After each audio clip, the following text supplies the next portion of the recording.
స్థానిక సంస్థల ఎన్నికలకు సంబంధించి కూడా మేము మొన్న కూడా చెప్పాను, ఇప్పుడు కూడా చెప్తున్నాను, మళ్ళీ కొద్ది వాయిదా పడినట్లున్నాయి.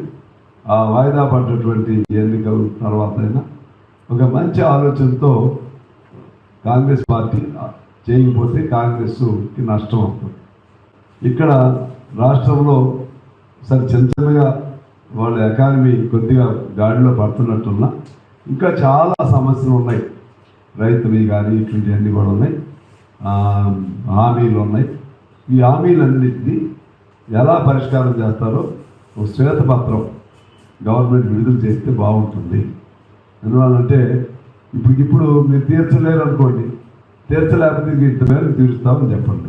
ఇప్పుడు బకాయిలు ఉన్నాయి, చాలామంది బకాయిలు, ఇది విద్యార్థులు ఫీజు రియంబర్స్మెంట్, హాస్పిటల్స్, కాంట్రాక్టర్లు, చిన్న చిన్న వేతన జీవుల వేతనాలు, ఇవన్నీ మీరు ఏం చేయాలి, అవసరం కొద్దిగా అప్లై చేయండి, తప్పదు.